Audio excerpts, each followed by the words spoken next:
to the Routledge Handbook of Deradicalisation and Disengagement, which I happen to have a copy of in front of me here, and have enjoyed reading some of the chapters within it. I'm also very pleased in particular to welcome Dr. Stig Jarle Hansen and Stian Lid, who are the co-editors of this important new handbook.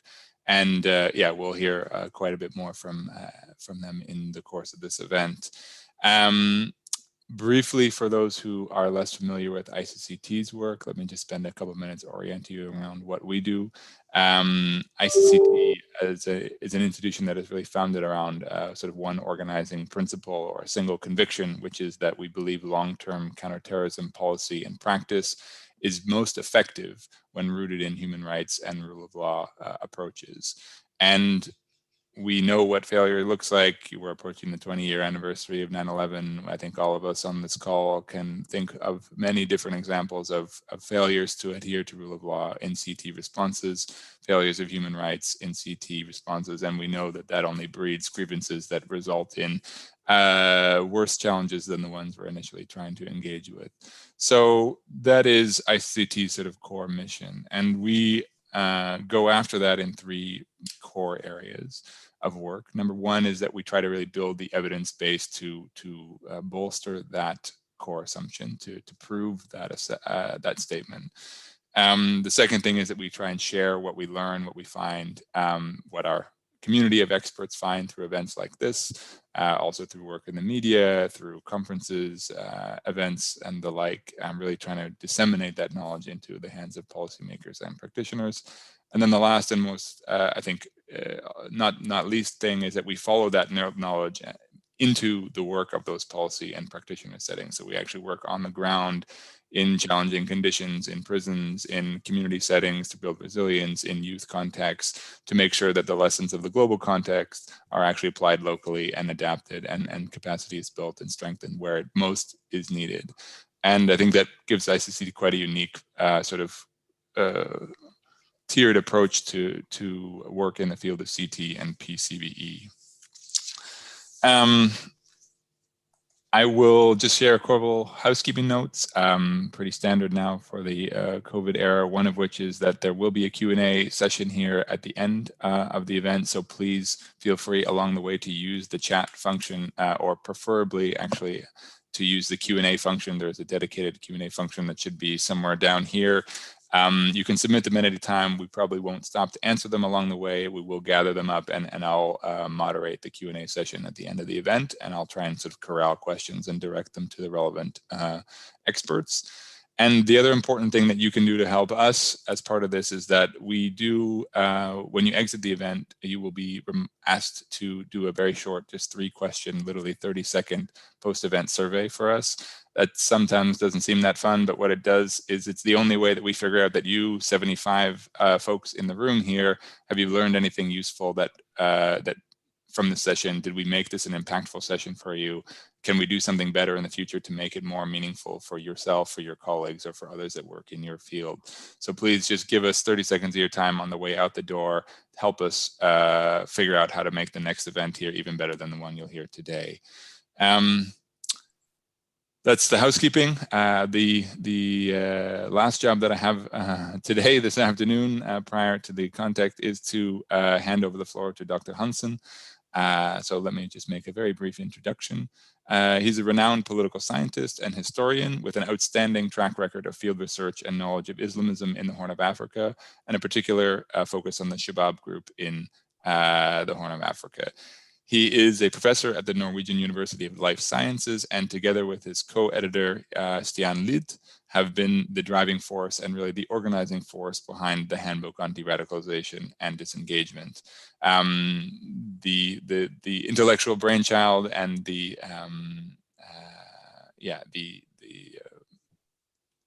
visionary component of this this event also really took the lead to push and encourage ICCT to host this, and we really welcome that encouragement, and very happy to hand the floor to you, Stig, please. Yes, thank you for being allowed to speak in such a very renowned venue, and we had a burning engagement for this topic as you have on your center. we wanted to write a dedicated handbook on deradicalization and disengagement, because it is a complex tool. We had a lot of experiences in deradicalization and disengagement over the last decades, and we've seen questions about its validity, how it works, if it's worth the effort, and how to measure the validity. There has been a lot of questions coming up. At the same time, as you mentioned previously, it offered us a tool to address some of these issues that faces us when it comes to political radicalism and when it comes to terror in a more peaceful way, handling away some of the power away from traditional police services. Basically, this deradicalization and disengagement is a very complex topic, and it really deserves a separate body of a separate book, basically gathering together the experiences from the expert community. It deserves an in-depth scrutiny beyond seeing it as just a small component of the counter-terrorism strategies. So basically that was one of the driving forces behind our effort to create this book and draw together contributors from across the world to make this book. It's also 12 years since we had the last large book treating the topic, Leaving Terrorism Behind, written by Tore Bjørgo and Horgan. And there's a lot of things that have happened around the world since the book, this book was launched. So there has been a drastic growth in the activities of the field. We now see a realignment and an increased focus on right-wing activism, right-wing radicalism, possible fifth wave of terrorism coming from the right. There's also been several important discussions in the field that needs to be addressed, and we are trying to address this in this book. We also saw that even in the older traditions, there were several issues that perhaps were under discussed. Basically, discussions over our heritage, basically what kind of intellectual traditions disengagement and deradicalization draws from. Another issue that we felt was a little bit under discussed was basically the influence of local context, how local context have to basically shape the radicalization and disengagement programs. And we saw how perhaps receipts of how to do disengagement and deradicalization from several larger European countries were transferred to other countries, for example, in Africa or Asia, perhaps with lacking success because they weren't fully adapted to the local context. And we also had this need to tie together the practitioners with the academic community, and all of these reasons drove us into making this book, basically. What we did was to bring together 36 researchers from all continents and with a variety of backgrounds. We have criminologists, political scientists, sociologists, we have people from religious studies, we have people from economy, and we have people from development studies. So there is a lot of different competences thrown together. And we needed to create a kind of theoretical foundations and to kind of make the historical traditions that we base our field on more visible. So we created a part one where we discussed the definitions, we discussed the background of our subject field and the main theories that we are working with. We also saw that we need to bring in some thinking about the distinctive actors, that there is a variation of actors and some actors are more used to appearing in some contexts, and some states will draw more upon specific actors. So we see, for example, Pakistan and United States also engaging security institutions in deradicalization and disengagement, often in a combination with perhaps civil society actors, while we see countries like the Scandinavian countries who have a kind of welfare state structure handled by the municipalities, actually involving municipalities to a much larger extent than a lot of the other examples we see. If we go, for example, to Africa, we see a strange combination of civil society activities together, in some cases, with development institutions and development agencies, as well as the United Nations playing a major part, together in some instances with local police institutions. So you have a large variety of actors, and we wanted to try to systematize this in a better way. And to make people aware that the implementing actors differs from case to case and from state to state. Sometimes they are dynamic, they change in one state over time, and sometimes they are rather static. There are clear traditions of who are implementing things in Norway compared to, for example, who are implementing things in the United States. And that means that these have implications for the deradicalization and disengagement programs as well. And we wanted to kind of bring this into the open. We also wanted to avoid a mere Westrocentrism. So we wanted to bring in regional case studies to actually illustrate these variations in context. And of course, when you bring together 36 researchers from different environments, there is a lot of experience that is laid bare and brought into the open. So basically, main conclusions are somewhat hard to synthesize, but there are possibilities to make some more general statements based on the works of all of our researchers in our book. One of them is that we have our roots in other subject fields. There is a lot of us who draws on criminology. There's a lot of us who draws on area studies. But there are still some possibilities to draw more on the past. We have sometimes a forgotten past. One of these experiences, one of these discussions that we basically have in the past is the discussions inside criminology over criminal rehabilitation in the 70s and 80s, where basically criminal rehabilitation by many scholars were dismissed because it wasn't that much effective. But we saw over time that it developed again and was reintroduced.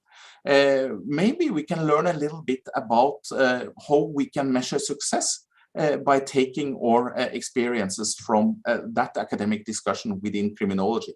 Maybe one idea could be to basically measure success in the long time. Sometimes you can see life studies and studies following individuals over long periods of time, so that you can see basically if they re-enter, why they stay out of radical groups, etc., etc. And that was, in the end, the recommended way of measuring the success rates of criminal rehabilitation. There was a lot of weakness with a lot of the other methods. Of course, there's a lot of urgency to deradicalization and disengagement. Maybe that hampers that way of thinking. When it comes to the discussion around criminal rehabilitation, maybe we should also think more carefully about aftercare, that we also have to engage in studying what we do after the disengagement and deradicalization program, including how we can draw upon families, how we can reintegrate the person into society. And there is a lot of work on that inside criminology that maybe we can rediscover, or some of us can rediscover. We also have a lot of work on related topics within anti-cult, the studies of anti-cult programs and cults in United States and Europe. Maybe one of the lessons we can take from that discussion is that we need to think carefully about the baselines. One of the things that happened when you had these deprogramming organizations was that it raised question of what we are programming them for. What are our baselines? How fair is it to change the ideology of a person, and what is the standard they should be changed into?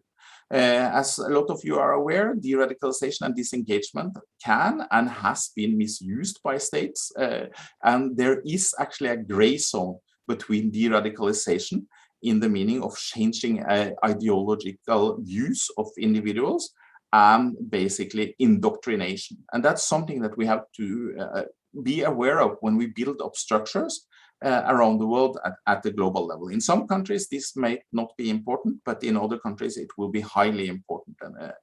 We could also perhaps have learned more from the denazification processes after World War II. And one of the lessons that could be highlighted from that is basically that some of these organizations that we try to de-radicalize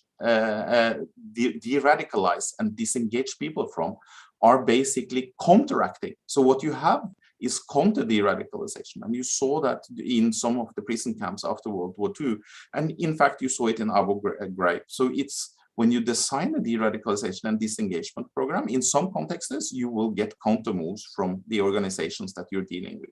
In addition to that, drawing from the historical legacy, maybe we can think a little bit about individual variations. And for some, this is rather obvious. Basically, what you see is that one package doesn't fit all. It doesn't fit all individuals, it doesn't fit all contexts, and it doesn't fit all the variations of entities implementing this disengagement and de-radicalization. So basically, when you talk about the person involved in de-radicalization and disengagement, you can deal perhaps with what is called by some entrepreneurs, what is called in criminology, that basically network connectors that are central in the network, very ideologically conscious, very important to draw new recruits, but maybe harder to disengage, but maybe more valuable when you actually disengage them. Or you have the mere followers, and very often we are focusing more on the mere followers. And so you have to look into the positions in the networks. And this brings up Daniel's presentation after my presentation, where he's going to discuss a little bit more of ideology and variations in importance of ideology, because it might vary between different actors. And as I touched upon, we also see large variations of context, where you have reactive opponents, basically organizations that you want to disengage and de-radicalize from, who's actively developing countermeasures to counter the de-radicalization and disengagement activities. In some cases, we've seen, for example, in Latin America, that you have state opponents when you do disengagement and de-radicalization. It's basically sometimes even organizations that enter into peace negotiations and end up in controlling parts of the state, and sometimes that creates additional challenges, very special challenges for some of the practitioners. And at times you will have opponents with territorial control, and then you will have what we more usually deal with, opponents that are loosely controlled or are based around cells. But we should take these variations of context basically into account for the package that is designed. And then last is the variations over entities implementing disengagement. And this goes a little bit into Amy Jane Gielen's presentations, where you basically see an increase in multifaceted, multi-agency approaches, but you still have some definitive historical traits in some countries. There's still municipalities who play a large role in Scandinavia. It's still civil society and international organizations who play a large role in Kenya. It's still a limited municipality involvement in the United States. So you have a variety over entities implementing this engagement, and so even of the packagers, where you have main implementers, you have contributors and external advisors. And what's important here is to study how they interact in its context, the way that it functions in the specific countries, and what the disadvantages and advantages of the various actors really are. We should have some words of caution as well. Basically, we should remember that we are inserted into a political economy. Basically, you can see some of the disengagement and de-radicalization activities also entrenched into market thinking and into economic considerations. And we should also remember that disengagement and de-radicalizations also need sustainability. This also goes for Western countries and North America, basically that you need to think about the resources that you actually have available to conduct disengagement and de-radicalization and the actual resource situation on the ground. So it's good to find combined solutions in some cases to draw upon the resources that are there. For example, in relations to crime in some countries, maybe you can combine some efforts with disengagement in more criminal settings, etc., etc. So all of these are very general findings, but it's important lessons that we kind of learned. We had a lot of excellent experts with us, and I'm happy that we have some of them here.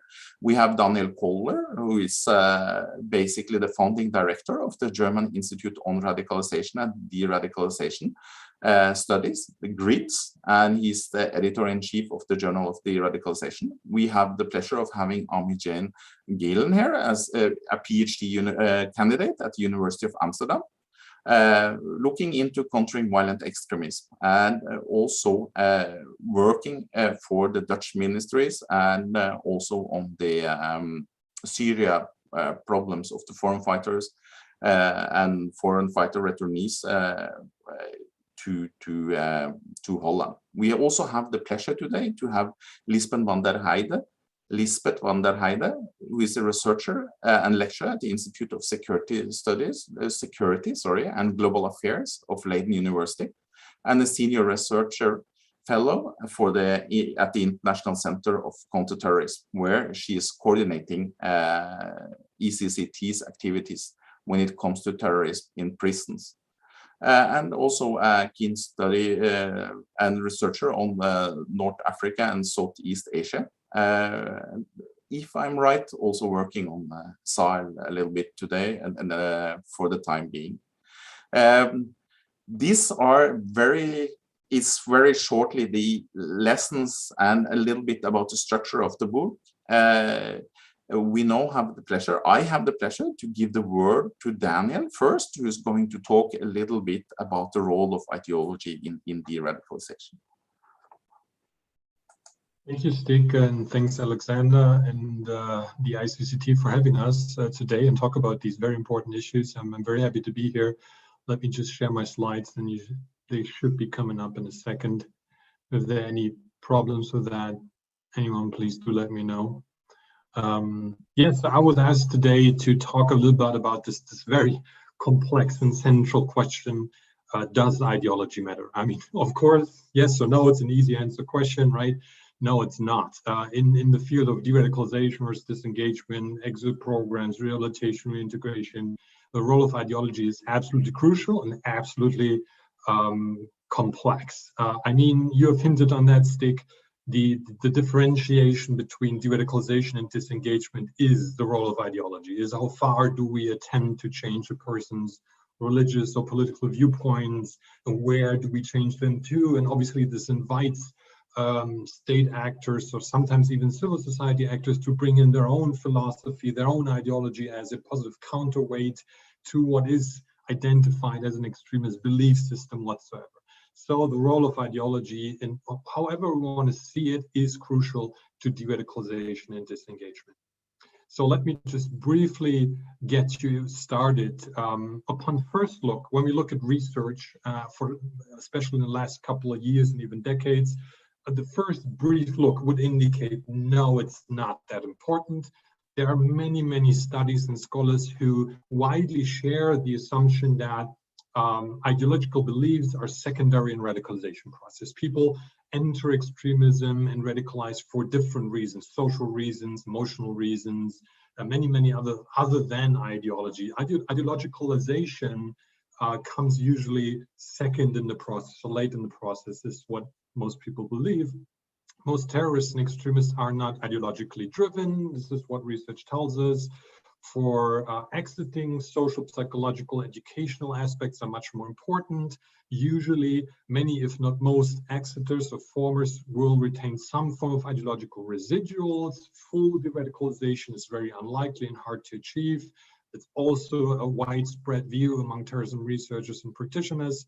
And there is the accepted viewpoint that ideological debating or confrontation has little chance of success in CV or de-radicalization, causing just a reaction and counter effect on the side of the client. So this is what many studies and research practitioners come to believe over the years. But if you look deeper at especially most recent research, there is something more of an issue here. I would point you to the excellent study of Mary Beth Alcher, Leonard Boyle, and John Horgan, that from 2021, there's a much higher risk of recidivism if radical beliefs are retained somehow, some forms of beliefs. So if they remain somehow psychologically or ideologically committed, while even though physically distanced from the extremist environment, they have a much higher risk of recidivism. This indicates that some form of ideological change is necessary for sustained de-radicalization or exit process. We know that de-radicalization programs that are seen at least as effective, I know it's a very complicated term in the field, but they should include an ideological component. This is what the study of Rabasa et al. From 2010 indicated. We know that emotional social elements of ideology are slowly being recognized in the field. Just look at the study by Holbrook and Horgan, 2019, where they attempted to move the concept of ideology in terrorism studies a little bit away from the theoretical content to the emotional and social content of it.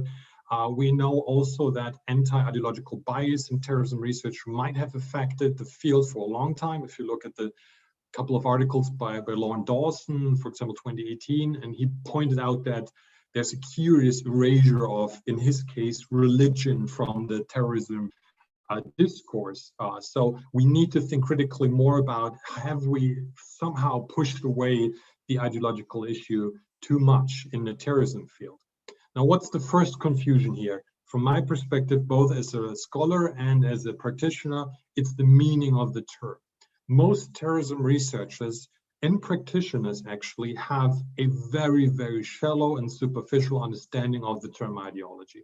They usually frame it as something like it's the worldview, it's the political beliefs, the system of beliefs, framework explaining the world, collective action narratives, or worse, even the equality to theology or intellectual system of thought, etc. This is extremely shallow, extremely superficial, and does not really allow for any detailed analysis of the issue. And I will come to that in a second and show you that there are indeed fields who have tackled the term ideology in much greater detail over the years. So the second confusion that we see in the field is false positives and negatives from my perspective. So we see that the claim being ideological is widely wrongly equal to being ideologically literate or knowledgeable. This is extremely important. If we look at certain terrorists, and most terrorism researchers would approach the issue and ask them theoretical questions. Have you read the Quran? Do you know Mein Kampf? What are the details of your political, ecological, social program of the party and the group you're fighting for? And they would say, I have no idea. I've never read that. I'm not interested in that. So the researchers check, not ideology, not knowledgeable, so ideology is not important to that person. Wrong. In my perspective, very, very wrong. Ergo, they think it's not important at all, or high levels of knowledge and intellectual reflection are interpreted as being highly ideological. So the group leaders who know a lot about the system, the theoretical implications, and the programs, they are equal to being highly ideological. Now, that is not as essentially what it means when we think about the role of ideology in radicalization and de-radicalization. It's much more about beliefs and action frames and emotions attached to the goals of a certain group or environment. The third confusion, we have multiple intertwined concepts and terms that are not really placed in touch with ideology. For example, grievances, deprivation, in-group, out-group bias, black and white thinking, fused identities, strong social networks, collective norms. So many of these things have been shown to be extremely important in radicalization and de-radicalization processes and pathways, but they are not, and they are completely unintelligible without the ideology. The ideology tells you who's in-group, who's out-group. The ideology tells you what is wrong in the world, what are the grievances, what are, the frameworks, the black and white frameworks to understand the world. So you cannot actually have a person who has high levels of grievances and low levels of ideology. It's just contradictory. What we think about usually is ideological knowledge. That is something very different. So how do we clean up the mess from my perspective? First of all, there's a need for a much, much, much more differentiated and detailed understanding of what ideology actually is and what it does. to a human brain, to a psychology, and to a social environment.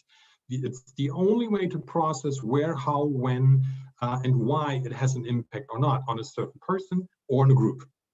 We have actually a field of political philosophy that has a decade-long tradition of studying what has been called the morphology of ideology. For example, Michael Frieden or Martin Seliger, who have published on this for decades, and I've leaned heavily on that in my own framing of ideology.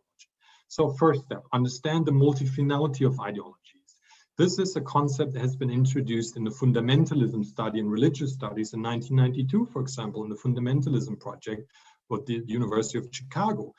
They have these 5 fights: fight for the goals and aims, the fighting against the enemy opposition, fighting under the creeds and values and norms, fighting with what are the networks, the methods, and fighting back, what is the cause for reaction.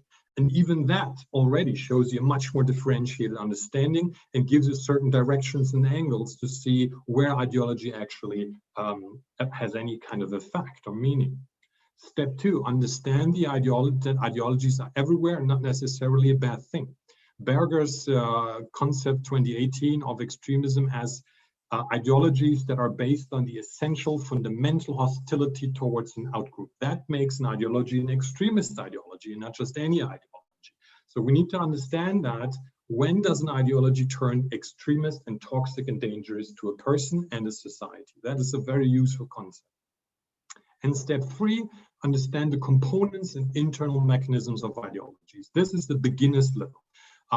A very easy concept that's been introduced decades ago in political science of ideologies containing 3 core things: a problem definition, a diagnostic framing, a solution to a problem, and a future vision. So all of these 3 things need to be present to make an ideology functional, psychologically and socially functional. And they do not need to have an intellectual, theoretical understanding or reflection. All of these 3 things can be transported and internalized emotionally, socially. They can be started or begin from the problem definition or from the future vision or the solution to a problem. And this allows you to understand how action, networks, emotions come into play and strengthen each other in a radicalization process. Also helps you as a CV provider, de-radicalization provider, to move away from the problem-centered approach that many providers have, many practitioners, to say, oh, the person needs education, social work, psychotherapy, and if we provide them with these solutions to their problems, then the extremism will go away. It's not the case. We need to provide a positive counter vision for a positive future. We need to provide alternative solutions to their problems. And this gives us as practitioners much more leeway, much more room to introduce creative new interventions. Now, this is what a more advanced, sophisticated level would look like based on the morphology by ideology by Michael Frieden. I will not take you through the details. It would take a seminar or many hours of study. But I would just want to show you, if you really dig into and understand and study ideology, then you can see that it's almost like a virus. You have a core DNA of an ideology that's made up by different political concepts like justice, honor, freedom, violence, and they arrange in particular clusters. So they give meaning to each other. They form a DNA of an ideology. So this is the core. Like with COVID, the COVID virus, we need to decipher each extremist ideology's DNA and core to understand where and how interventions can tackle. Now, around the core, according to Michael Frieden, there's cultural and logical adjacency. So cultures, the groups, the milieus, the environment, they help to interpret the core, the DNA core of an ideology, and turn it into action, which would be the next step: policy proposals of the group, specific ideas, practical concepts, contextualization regarding to culture and political environment. Now you see, you can move from a specific cluster of core concepts like justice, honor, freedom, etc., race, nation, over the cultural and group environment to the global environment to arrive at certain action. Now this creates what Frieden calls an ideological fingerprint. Now, if we understand the ideological fingerprint of a group that we are trying to counter and intervene, we can identify the most vulnerable points. Could be the DNA core, Could be that we tackle, for example, the meaning of justice or freedom or honor. It could be that we attack the whole system via the periphery, for example, and introduce alternative concepts and norms that change the internal mechanisms of ideological beliefs. Now, I really cannot go into detail, but this shows you that in some, we need to understand sometimes ideological matters and sometimes not. It depends on the concept and how it's currently used. In the shallow way that most researchers and practitioners currently use it, it's almost impossible to tell when, how, and why it has an effect or not. It's only possible with a much more nuanced and advanced understanding of what ideology actually is and what it does that we achieve to really move forward in de-radicalization, disengagement, research, and practice. If extremist ideology is a virus, we must decipher its DNA, its core, to fully understand why and how it spreads and leads to individual or collective action. And this shows you that there is a field that we need to integrate into terrorism and research and CV and de-radicalization practice to really up our game here, because I have seen this for years, and to really understand how you work with a highly convicted individual, emotionally, socially, theoretically even, we need to understand how ideology works. Now, this was a very brief introduction to a very complex issue and question, and I'd be happy to answer questions, follow-up questions. Feel free to ask them now or later, or shoot me an email, whatever helps them. I'm happy to answer them. Thanks so much. Thank you very much, Daniel. And thank you for keeping the time excellently.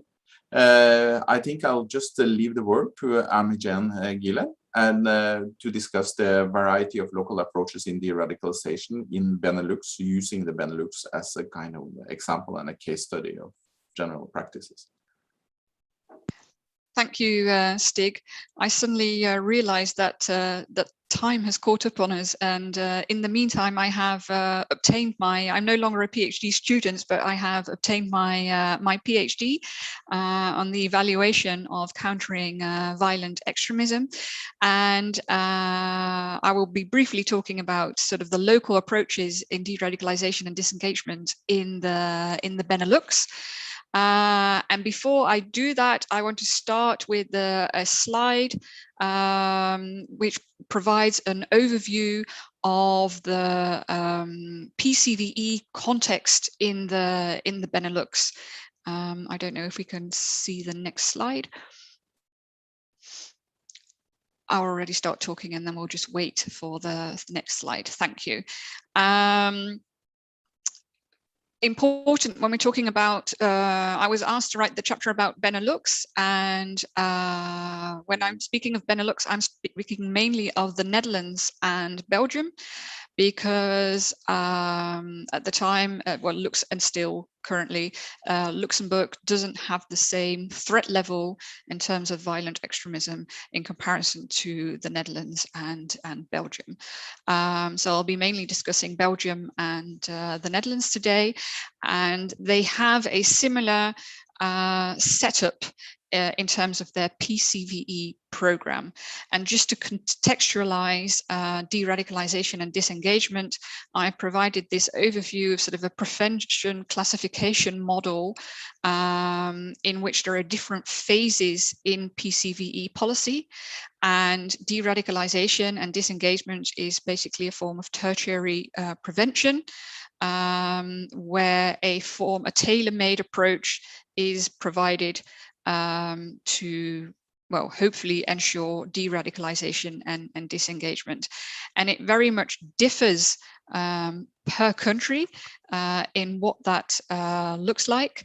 And for a bit more contextual information, for those who do not live in the Netherlands or in Belgium, Belgium is set up, it's got a sort of a federal, a regional, and sort of local approach to PCVE and a Flemish, Dutch-speaking and French-speaking and German-speaking community.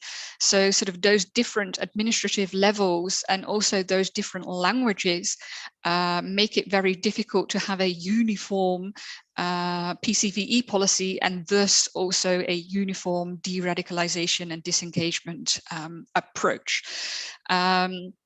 And the same goes for the Netherlands. The Netherlands has quite a long history of a local PCVE approach, which was basically set up a good, well, nearly two decades ago, when with the assassination of Dutch filmmaker Theo van Gogh in 2004.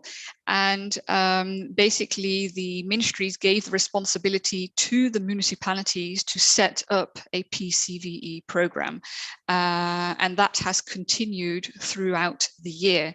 So when I was asked to write a chapter about the Benelux, it became apparent that that you cannot really speak of a de-radicalization disengagement approach in the Benelux, but it's very much a variety of local approaches. And I'll go a bit more in the next slide. I'll provide a bit more detail in what that local approach entails. I'll start off with Belgium. And both in Belgium and the Netherlands, the cornerstone is a multi-agency approach. And in Belgium, we have the mayor that has to take the initiative to set up what is called a local integral security cell. And that ensures that preventative and social services can share information together with the local task force. And the local task force is a multi-agency platform between the federal police, security services, and the local public prosecution office. And within that local task force, information is shared and radicalized individuals are monitored. And the mayor forms a bridge between the security and the social domain and makes it possible to undertake both legal and administrative measures on the one hand, but also sort of more softer measures on the other hand, to ensure de-radicalization and disengagement.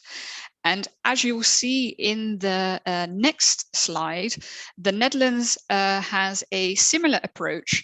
It might look more complex, but at the end of the day, it is quite similar, where sort of the municipality is responsible for setting up a so-called sort of multi-agency meeting to discuss radicalized individuals. And here you also see that the police and the prosecution, as in Belgium, also play a very important role in those meetings. And based on the type of case, additional partners can be added to that multi-agency approach, as people from the probation services, people from mental health organizations or youth care organizations.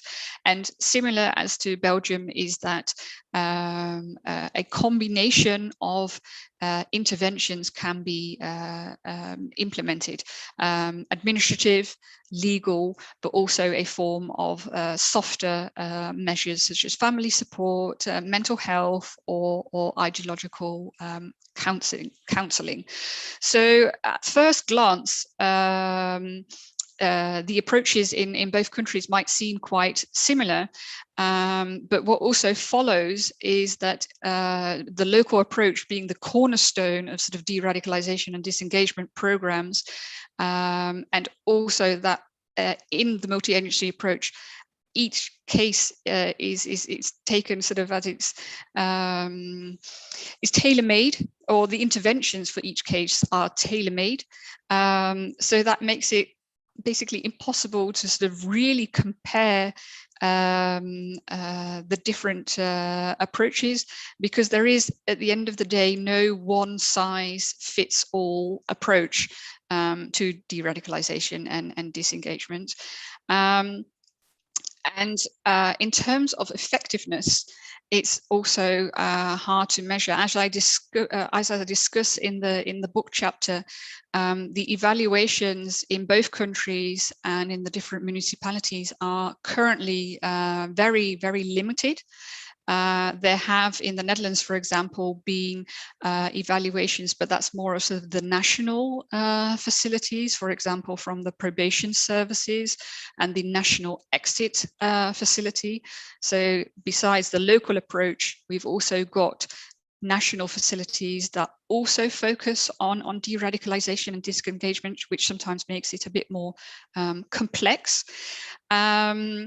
So we have a few evaluation studies of the more sort of national facilities, but at least when I wrote the book chapter, there was no sort of full-fledged evaluation of a local approach, and the same goes for Belgium.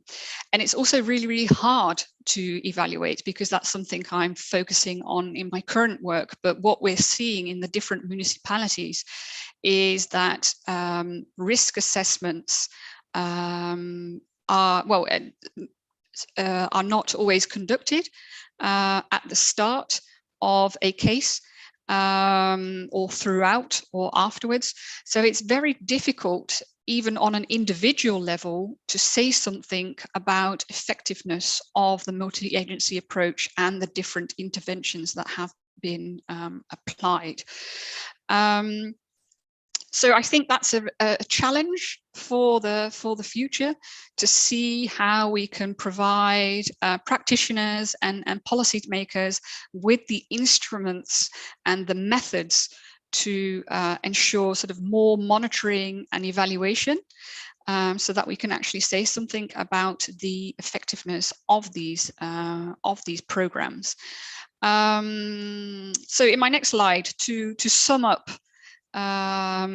what we see is that both the local and the multi-agency approach are the cornerstone of de-radicalisation and disengagement in the Netherlands and Belgium, and that within this multi-agency platform, tailor-made interventions are sort of developed and implemented.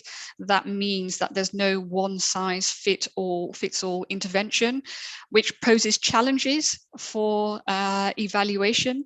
And currently there is very limited monitoring and evaluation, and that's definitely, in my opinion, something we should focus more on in the future. Thank you. Thank you very much. And now I have the pleasure of introducing our commenter, which is Liesbeth, and who's, I believe, is currently also doing coordination, prevention, and polarization at the City University Den Haag, an associate fellow at the ICCT. Please take it away, Liesbeth. Thank you. I keep getting more jobs by the minute here. No, that's true. I am currently also working at the municipality here in the city of The Hague. So in that sense, very much looking at this also from the practitioner level, which makes it very, or even more interesting for me to hear your presentations as well. Given your presentations, I want to start with you, Daniel. Yeah, let's just start off with saying I very much agree with your reflections on the importance of ideology. From my own work in many other countries outside of Europe, I've always gotten the sense that one issue we face in Western countries is that generally governments just feel very uneasy how to deal with ideological elements that are much more remote generally from what their own value systems often are. And are very afraid to be viewed as thought police if they do anything in the atmosphere of ideologies. And yeah, also very much agree with your assessment that arguing that ideology sec is not important often tells you much more about the person's view of ideology or their understanding of it as some very coherent overall structure. Well, you mentioned many things also referring to some other research on fundamentalism. For me, also the work on sacred values came to mind, and fanaticism. So I think very interesting to dive more into that. But from the practitioner perspective, my question that kind of arose from your presentation was arguing that ideology is of importance, but you also very much made the case that it might differ very much per individual, whether we think it is important and whether we should find out what the DNA is and where to intervene. And I was thinking, do you think it matters most for practitioners who have to do rehabilitation, reintegration in practice, or disengagement and deradicalization, to focus on the role of ideology in the risk assessment phase, in the first step of trying to determine whether a person should be viewed as an extremist, a violent extremist, perhaps a terrorist, because that's often, of course, the first step that needs to be taken to determine who's going to be part of your approach? Or do you think it mainly matters once someone is already in the approach, so to speak, or already part of the program, to then flesh out what is the ideology, the DNA in there, the ideological elements almost, to determine what it means for interventions, and then what should it mean for interventions? I was relating it, for example, to cases that we're currently dealing with. For example, we see a lot of distrust in government, especially related to corona policies, for example, including individuals that have, as you, I think, described, a very clear fundamental hostility towards a perceived outgroup, often viewed as some government elite that right now in these, the circumstance of the past year, determined to a very large extent freedoms, for example, for individual people. So if you would say, well, we have an individual, a very clear ideological value is freedom and autonomy, and there is a very clear hostility towards a perceived outgroup, then what would that mean from your perspective for interventions? So I'd say those two questions. Does it matter most for the risk assessment phase or equally for interventions? And then what does it mean for interventions if you look at that case? Thanks for this brilliant question, Liesbeth. I would always say any halfway solid or serious CVO de-radicalization program or exit program needs a standardized intake procedure. So when new cases come in, they must, by whatever tool they use, assess a person's risk and assess a person's needs. We know from criminology that the R&R principle, risk, needs, responsivity, are the key, the one-on-one stage for high-quality intervention work. Responsivity refers to the tools you use. But I would argue risk assessment, most of the risk assessment tools we know from VR2R and TRAP18 and many of the others, they have a component in there that is, it includes ideology. The degree of beliefs in pro-violent ideology, for example, in VR2R. So it has something to do with ideology, but is focusing on something different, is the potential for aggressive violence or crimes. So it's more than ideology. I would argue that you need a risk assessment to have the first R in the principle, and then to identify a person's needs, you need to have, let's say, call it an ideology assessment or a needs assessment that looks at the person's perceived problems in his or her life. What kind of solutions have they strived for? Do they have a future vision for their life, for the society? What do they want to do with their lives? What's important to them? Their values, their norms, their action frames, the specific reasons why they find a specific group attractive or not. Could be comradeship, could be family, could be honor, could be justice.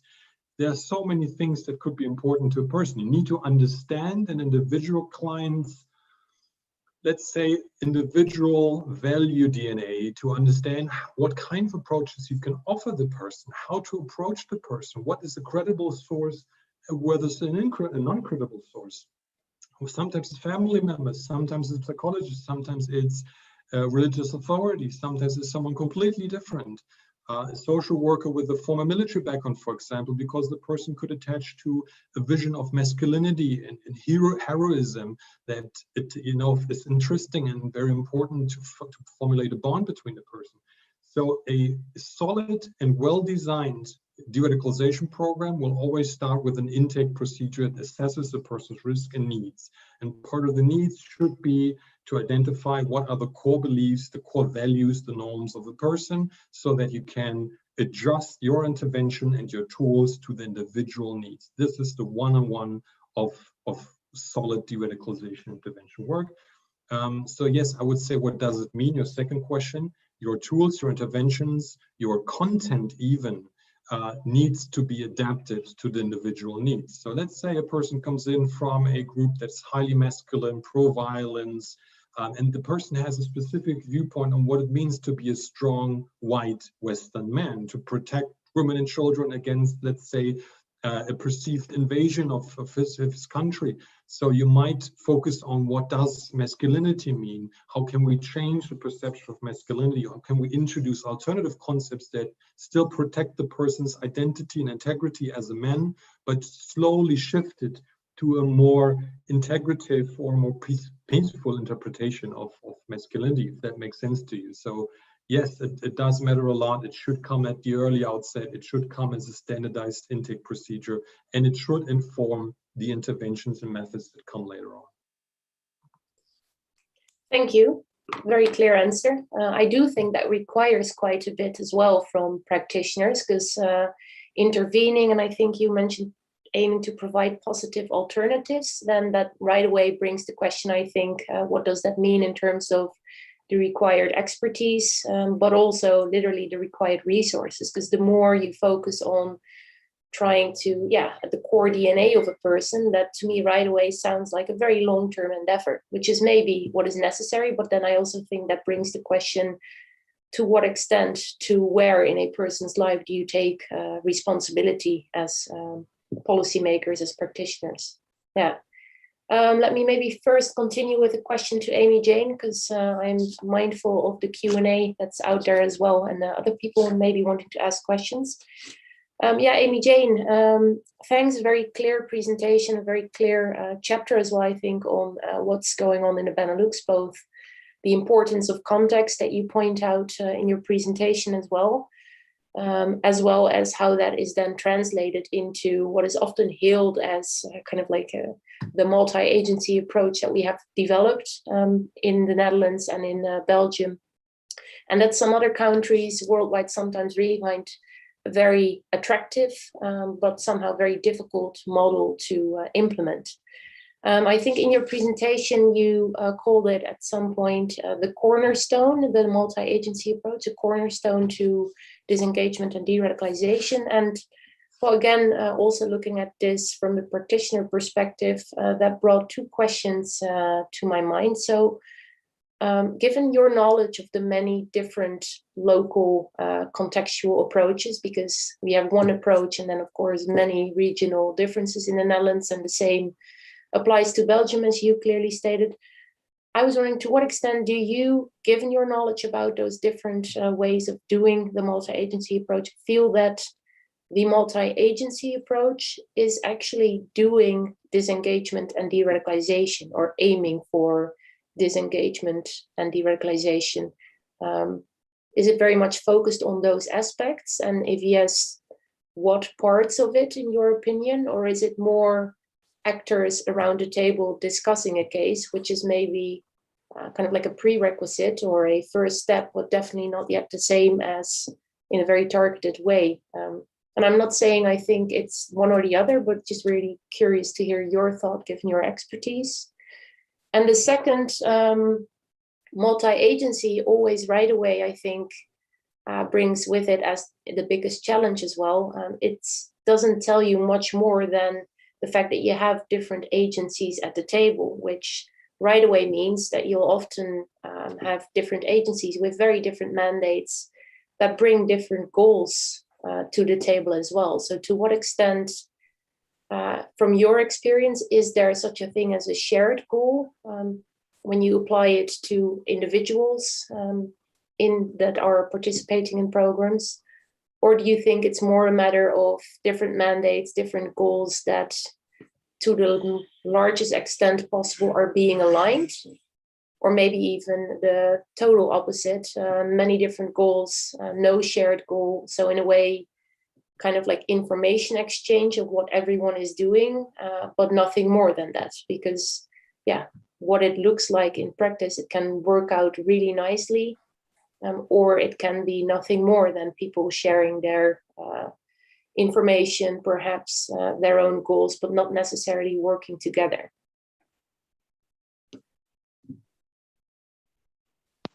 Thank you for those questions, Liesbeth. To start off with your first question, if the multi-agency approach actually focuses on de-radicalization, I would say no, not as its sort of core business. At the end of the day, the multi-agency approach is a vehicle that facilitates a possible process for de-radicalization and disengagement, in the sense that you've got the right partners at the table that can make a risk assessment and decide upon interventions, and those interventions that are then implemented, that are the interventions that could be called or sort of a part of a broader umbrella which can be considered de-radicalization and disengagement. With regards to your second question, if some of the multi-agency is that just then different agencies sitting at the table, but with different goals, different mandates, or do they have shared goals? I think that they initially do not have shared goals. I think that is one of the most important challenges.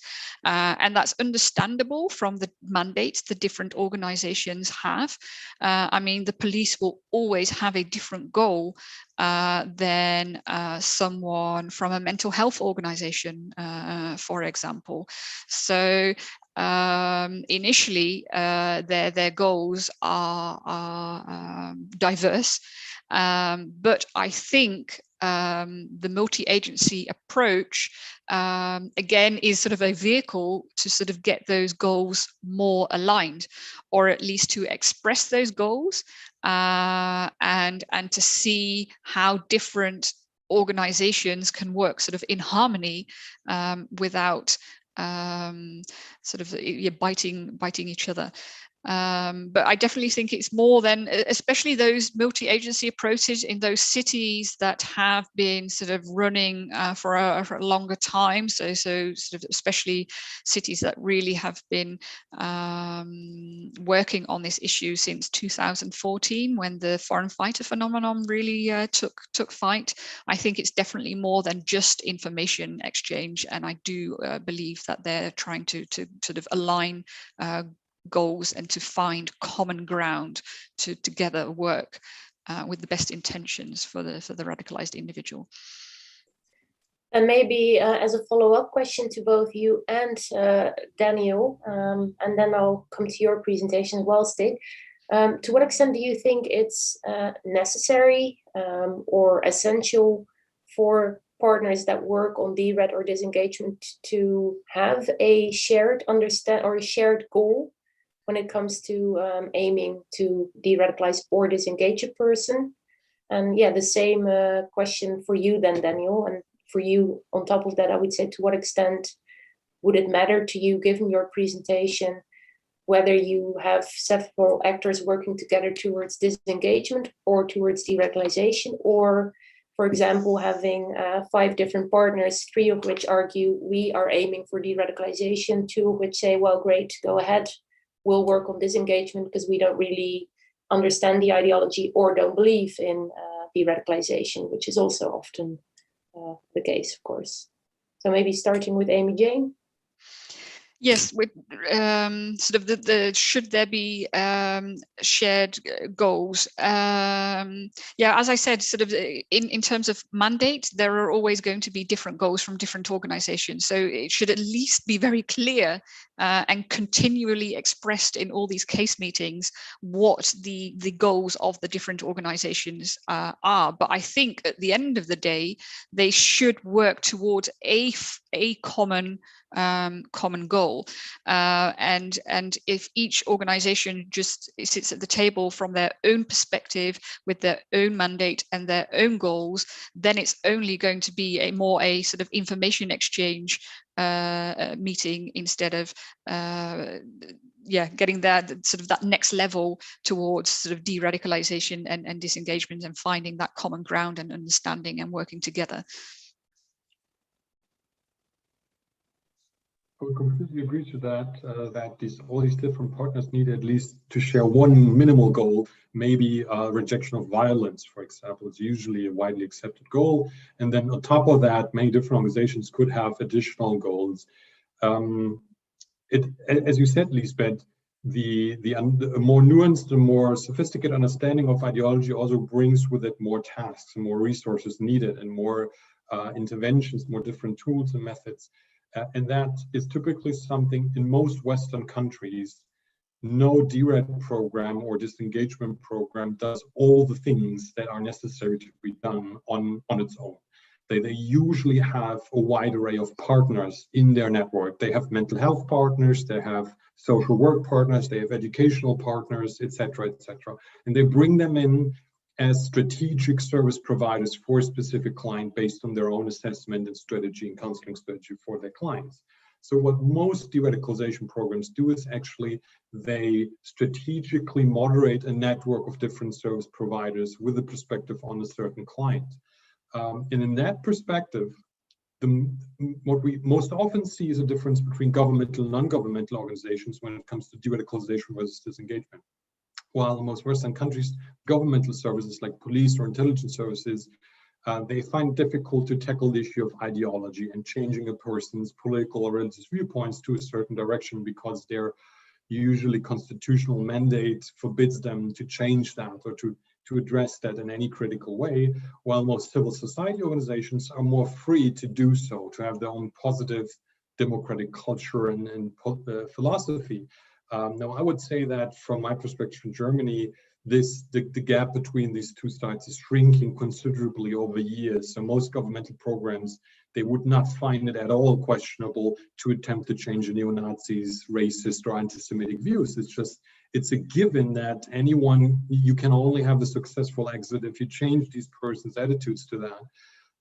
So yes, absolutely. I don't see it as a problem, and I think it's actually rather normal that you have different partners in these networks who have different understandings of disengagement versus de-radicalization regarding their own legal mandate, their cultural context, their professional context, even a mental health worker, social worker, educational professional, police officer. They have all very different understandings of what they are allowed to do and should do with the person's philosophy and mental health and attitudes. So it depends on profession, legal context, cultural context, etc. So, but I think it's actually very normal to have different viewpoints on it. Yeah, thank you. Thank you. Very clear. Well, that bridges nicely to your presentation, Stig, because, well, I think you provided us with kind of like the overall lay of the land, so to speak, both of the book and through doing that of where we are at in the field of disengagement, de-radicalization, including some of the conceptual debates as well as some of the very practical challenges. And one thing you mentioned is the importance of aftercare, which is often viewed as a somewhat separate sphere, kind of like, okay, we aim to do disengagement, de-radicalization, whether it's in or after prison, rehab and reintegration play a role there. Those are all very much concepts tied to government interventions and often also tied to legal frameworks within which individuals still have to adhere to specific conditions or are still monitored by services such as probation services. So to what extent, when you mentioned that we should focus more on aftercare, do you think that should be an integral part of, for example, de-radicalization and disengagement programs, which by their nature, by their names already, I would say, take a much more long-term approach rather than necessarily just focusing on reintegration after prison? And if yes, what then is the endpoint of aftercare, for example? And maybe even if it shouldn't be part of programs, but if you say we need to pay more attention to aftercare, what does that look like, and who should be paying more attention to that?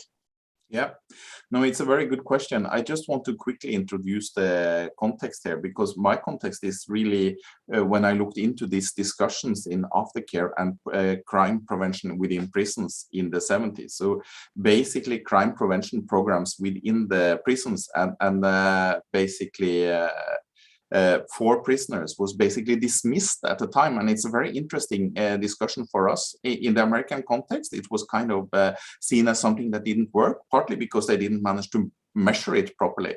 But you can look into the Scandinavian countries and they kind of kept the focus on it. And the conclusions are very different from the American researchers compared to the Scandinavian context at the time. And maybe a part of the reason could be the emphasis in Scandinavia on aftercare, systematic aftercare. And I do think that as a minimum in the deradicalisation and disengagement program, there need to be some kind of plan, sustainable plan for what's happened over time. And maybe I'm talking from a Scandinavian context now, so there's a warning here, but maybe this responsibility could be allocated to, for example, institutions that deal with aftercare for prisoners for other criminal groups. So there's possible to take advantage of some synergy. I feel a little bit bad of giving you this answer because I know some of the countries in the world don't have that system. So then basically you have to step in the deradicalisation and disengagement program and take responsibilities for it, but it demands a lot of resources. I kind of see that problem, but the aftercare has to be there, and it becomes a little bit arbitrary to just set a limit. And in fact, you can argue that the limit of the duration that you look into a person might be based on the experience for the people that is doing the aftercare. So they have to look at the progress, but it can last for quite a while. It can be ongoing. So that's why you need to maybe combine it with solutions for other vulnerable groups. And as I said, maybe this is harder in some contexts than other contexts. Yeah. Yeah, thank you. Very clear. And I think that last sentence applies to pretty much all aspects of doing derad and disengagement. Thanks. I'll leave it here to provide some room for Q&A for participants. Super. Thank you, everyone.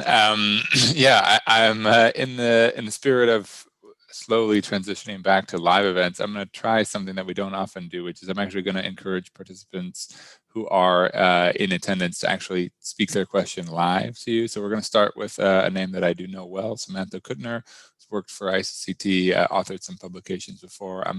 Sam, I'm going to unmute you and feel free to address the panel. I hope that works. Okay. Can everyone hear me? Yeah, we can hear you. Yeah, go ahead. So for my first question, is there a standardized process for isolating the different ideological strains, like motivational interviewing? And is there a standardized training process for practitioners that you would recommend?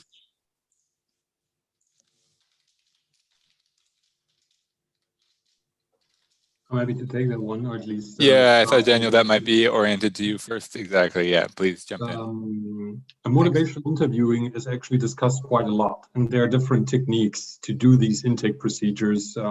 And I would say motivational interviewing is a very good start. There are different assessment tools, as I said, risk assessment tools that also include different aspects of ideology and networks and social and backgrounds, etc. But I would say there are many different fields we can learn from: psychotherapy, social work, criminology, even that have a long-term experience how to facilitate these conversations and the interviews with their respective target groups. So motivational interviewing is just but one out of many, many different techniques. And regarding your second question, no, there is no standardized training. I'm not aware that there's anything that even comes close to a training program that, for example, would have a BA/MA level education where you can really study and train these issues. I've written an article very recently about it where I drafted like a model training schedule. I'm happy to share it with you if you want. In Germany, there's some early baby steps in that direction. So a couple of organizations have I've been helping one organization to create this de-radicalization training center, actually, where they have like a couple of weeks, a couple of months training courses for practitioners and professionals. And a federal agency has very recently started like a crash course introduction for already active practitioners in the field. So there are first steps in that, but what we need is really a more or less agreed upon curriculum or standard, basic set of knowledge that de-radicalization practitioners should have and should study, including psychology, mental health, social work, criminology, so many other things. So I'd be happy to share the article with one. Yeah, I would love that. I don't want to monopolize time, so I'll try to be brief. My second question is, are there models and best practices that are being developed to account for weapons-grade influence operations deployed against the United States and Britain?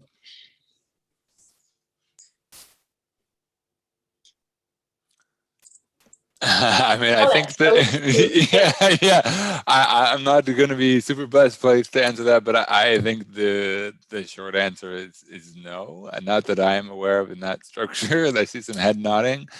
That takes us a little bit out, in some cases, outside of the field of CT, because a lot of that weapons grade information is coming from state-supported actors to some degree. So I suspect there might be other experts who might be better placed to answer that from that point of view. I'm happy for anyone else on the call to jump in with any other thoughts, however. I think we might have silenced the panel there. I'm sorry. It's all right. If it's all right with you, I'm going to move on to the next question, if that's okay. And if there's time, I'll come back to you. I know you had a third question as well. For sure. Great, thanks. I'm going to open up the mic from Lars Hulle, and feel free to ask your question as soon as I find you here. You should be allowed to talk now. Yes, I hope you can hear me then.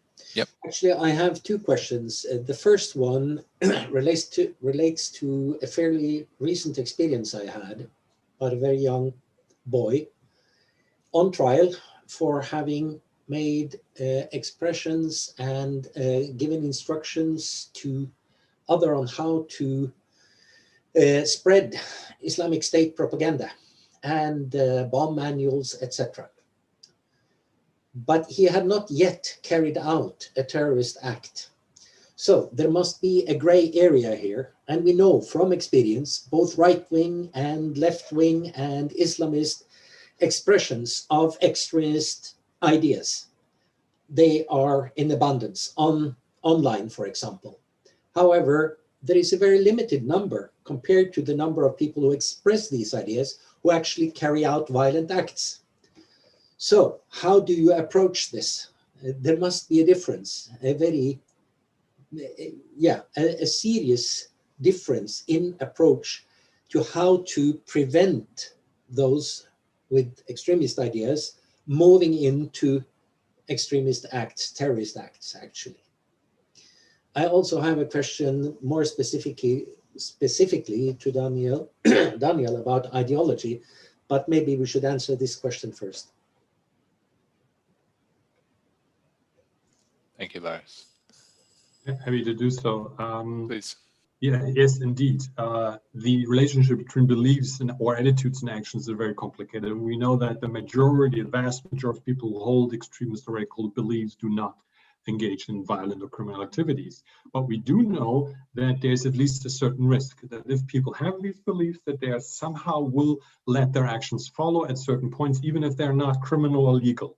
Many will change the attitudes towards another person, the language, for example. They will exclude other people from the social environment, etc. All of that, nothing of that is illegal. So the question here really is, if you are in a country where, for example, there's legislation against hate speech, bullying, anything of that, which is the lower threshold of criminal activity. In Germany, for example, display of Nazi symbols and codes in public is illegal. That is a criminal act where some of these programs can start working. And yeah, this is a question, the so-called pre-criminal space intervention or early intervention is highly debated, even in the US and Canada and in the United Kingdom, because people usually would argue we can only start working if there's a criminal act and mostly if there's violence. And I would argue, no, then that's not the case. We have social work programs. We have programs working with the homeless, with people who are addicted to substance abuse, child abuse, etc. So there are many issues in our societies that we would perceive through a safeguarding or public health approach and not through a criminal or a criminal justice approach. So I would suggest changing your perspective to these individuals who are not yet under the criminal justice umbrella, but maybe in a child safeguarding, maybe in a public health perspective, maybe in a social work perspective. There are things that are clearly wrong with them. If they are interested in spreading Islamic State propaganda, maybe they have issues with their family, with violence that has happened to them, maybe bullying in school, maybe any other things that we can help them with, or you can help them with. It's just a matter of perspective. So I suggest broadening our viewpoint away from criminal justice to also include other perspectives that we are very familiar with, extremely familiar with. If it's when terrorism, extremism comes in the picture, many people simply jump immediately the criminal justice, police, intelligence, etc. framework, but there are many more frameworks to that.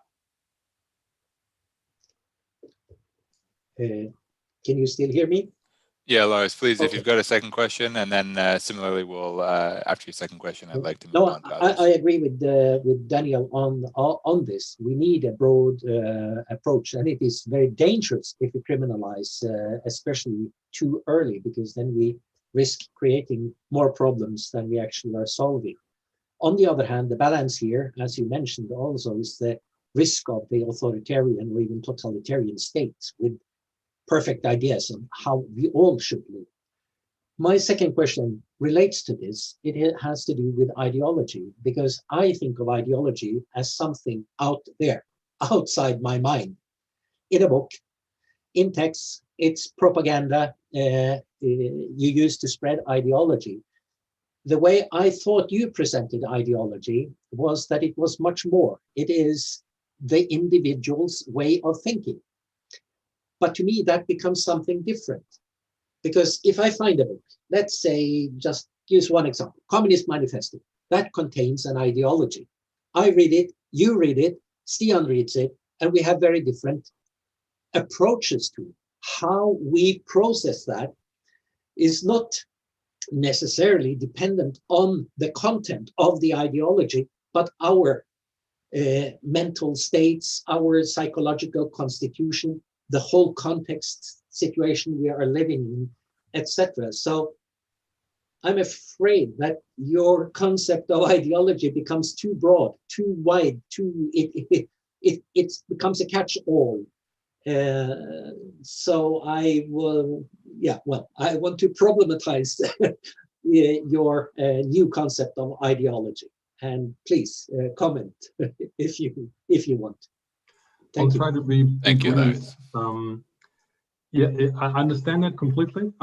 First of all, it's not my concept of ideology. I cite scholars like Michael Frieden and Martin Seliger, who have studied the issue for decades.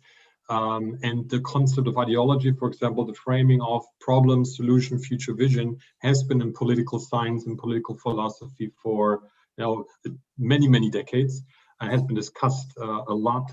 And I would not say that I consider every kind of thinking, every style of thinking as ideological. If, for example, a person says, foreigners take away our jobs, we need to push them out of our country, and we need to have a clear white nationalist state, that in itself fulfills all the criteria for having a closed ideology, a problem, a solution, a future vision. That can be emotional, that can be social, transported, that can be intellectual. That's the main point. You need to have these three elements to have a functional, closed ideological system. Now, the point is that not every ideology is bad or is toxic. Social market economy, capitalism, you might think about capitalism as good or bad. The German version of social market economy, for example, or the social democratic state, the social democrat version of the society. is an ideology. They have a problem definition, they have their solutions, and they have a future vision. So this is what I was saying with Berger's concept, that an ideology turns bad or toxic once it considers outsiders to be of lesser value. If it excludes people from their solution and future vision, if they say only white men have the right in my future vision of society to vote, for example, that would be a form of extremist ideology, a toxic, problematic ideology. So I do broaden our understanding of ideology a lot to include much more components and much more mechanisms, but I would respectfully reject your criticism that it's so much and so broad that we cannot fit anything under it. And again, I'm just referring to these giants of political science that have studied the issue for decades, and I'm transporting the issue, the concept of ideology, to the CVE de-radicalization field, which has not been done before. Super, thank you. Thanks for the rebuttal there, Daniel. Good. I think this is, a little bit part of the lost art that we have had in the Zoom context of actually having a conversation, having some ideas challenged live, and so thanks, Lars, as well for that point. I'm going to open now the mic of Nuri Veronica. Now you should be able to ask the panel your question. Please go ahead.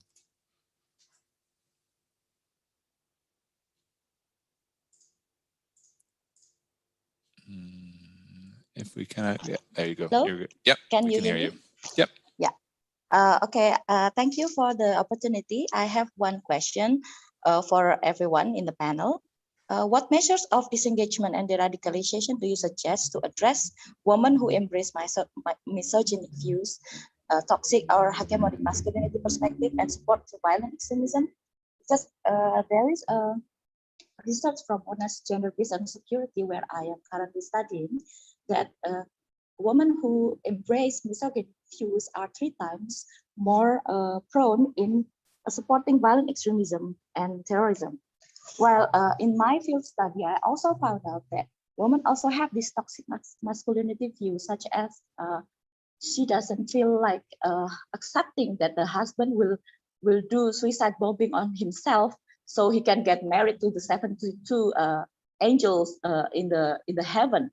So women got jealous and said that, okay, I'll go with you doing the suicide bombing. So what my question is, how this will affect the measures of disengagement and deradicalization for women in the prison, as well as after release to the society, because I cannot find it here, the program that's addressing women's views, because they are not just followed their husband's ideology or following or brainwash, but they have their own rational choice to do this violent extremism and also terrorism acts. So I would like to ask what kind of recommendation that you can give me in regarding into the measures of disengagement and deradicalization for women. Thank you. Great, thanks. Very interesting question, quite topical. ICCT works quite a lot right now with the European Union and European Commission and the member states in Europe. And that question is also front and center in those debates. Okay, is there a gender-specific approach here? We understand the challenges around returnees related to men, but of course now likely we're going to deal with women and children first. Do we need to change our approaches to this specific gender, or indeed are some of those lessons that we've learned in the sort of the male space transportable? How do we tailor them? I don't see any answers in those conversations, more questions, but I'm very curious if any of the experts on the panel here have seed ideas that can help address Nuri's question. Stig, please. Yes, I can just start, and I just have to highlight that we have a separate book, not a separate book, but a separate chapter dealing with the issue in the handbook. And we emphasize that there is a clear agency there on behalf of females, and very often they've been seen as just subjects, passively accepting. But we also have a lot of initiatives from some of the females when it comes to radicalizing others as well. So it's very important to see them as agents and try to deal with them. But there might be special factors, and you have to tailor make the projects accordingly, and the de-radicalization engagement. But I guess my main comment would be that it's true, we have to remember that there's agency on the female side, and it's so obvious, so it's kind of strange that sometimes we tend to forget it over and over again. Yeah. Liesbeth, could I ask you, when within the context of your work, if you're comfortable or able to disclose whether at the sort of practitioner level you apply any sort of gendered approach to the work that you do and your colleagues do? Yeah, sure. Yes, we do, but it's not very well thought out yet, I would say. It comes down to very small, specific context-related things. For example, as you all know, we are dealing with returning women and children from Syria and Iraq on the local level as well, coming out of prisons. And then we often meet with them as well. And then, for example, when it concerns returning women, we also make sure that there's female members of the team who do those initial meetings, those kinds of things. But it's definitely something that, well, if you talk about a gap between knowledge out there that can be utilized into more gendered perspectives and interventions, there's still a long way to go, I would say. Super, thanks for that sort of frank report from the field. I recognize we are at time here. I did want to give one more question live, but I wanted to firstly, before I do that, thank everyone who spent their time with us the last hour and a half. If you do need to go, of course, we understand that. Thanks for those who have been able to ask questions thus far. And of course, first and foremost, thanks to the panelists and to Stig and Stian for making this possible by chaperoning, inspiring all the very many authors that contributed to the handbook. I'll make a plug because no one else has. It is available for sale. Please, if you want to go take a look, indeed take a look at these other chapters that can help answer some of the questions that were not answered today and give you a sense of the work and the effort, the breadth of that has been brought together in this handbook. Please go ahead and do so. It's a great thing to put on your shelf and to learn a little bit from. So with that caveat, the last question of the day, I'm hoping Roxana, if you would be comfortable speaking to close us out for this afternoon. I'll unmute you now. Can everyone hear me okay? Yes. Thank you for taking my question. I realize we're about out of time. I really enjoyed the webinar today. My name is Roxana, and I'm a student. So I've worked with forensic psychiatric patients and offenders, but although I'm very interested in counterterrorism and de-radicalization, all these topics, I am very new. So I'm sorry if my question is a little bit perhaps naive. We're coming from a place of working with in mental health hospitals, but my question is, so, from my understanding of what you spoke about today, Daniel, there's that DNA of the ideology, and then there's surrounding vulnerabilities, if I understood correctly, that, contribute to someone's to someone's radicalization. And I guess what I was kind of wondering is, when we're applying this to treatment and you're catering the treatment to the individual, is there any possibility or any usefulness or viability to group-based treatment in this context, or would that just not be viable? The reason I ask is because I understand that a lot of these vulnerabilities might overlap between individuals, and individuals might be at different stages of de-radicalization. So in understanding each other's vulnerabilities, like the issue of group membership, maybe group-based treatment could tackle that desire for group membership, and also people at different stages of de-radicalization could kind of help other individuals at maybe more beginning stages. I'm not sure if that'd be viable, or like what your thoughts might be on that issue. Thanks, Roxana. Thanks for the question. I know that in the CV or de-radicalization field, family groups, or especially mothers groups or parents groups that operate like self-help groups, have been created. There are networks around. You can check them out online. The Mothers for Life network, for example, spans across several countries and brings together mothers who have lost their children and to exchange emotions, experience, and heal together. There are also, I think in Germany, there have been trials of having former or actively involved extremists in group sessions, mainly in prison. I'm not aware that there's a specific methodology being created around it, or most of these programs are not really effectively evaluated for their effect and impact. I would say that the experience rather goes in the direction of bringing in family self-help groups rather than the individuals that are affected. But maybe that's something that Amy Jane can actually speak about, how the approach in Belgium and Netherlands is. I think they have also self-help groups there, right? That is correct. Because what we saw is that families were contacting each other, and it was the idea to sort of more professionalize those self-help groups, or at least not professional, but give them the proper professional support. Because it can be, it comes with its challenges, putting sort of affected people together without any form of support. They can sometimes traumatize each other, or it can sort of trigger certain psychological issues. So we've got a national family support center for families of violent extremists, and they have eventually set up a sort of a self-help group with professional guidance. And that is also being evaluated, but we don't yet know the results of that evaluation. But that's at least the case in the Netherlands. Super, thank you. Stig, did you want to close anything out? I'm happy to give you the last word here before we say adieu to everyone who's been on the call today.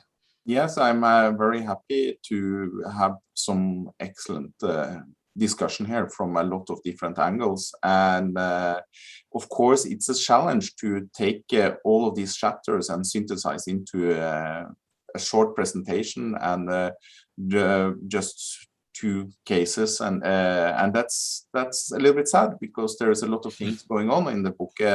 So I would really encourage everybody to take a look at the book, and I would really thank all of the panelists and also you for hosting this seminar and for an excellent discussion. Super, thanks very much. That will bring us to time for today. There will be a recording and an email sent around, so we'll make sure that for those who are interested in the book's name, there's been a couple questions about what exactly is it called, where can I find it. We'll make sure we include that link in there so that you can go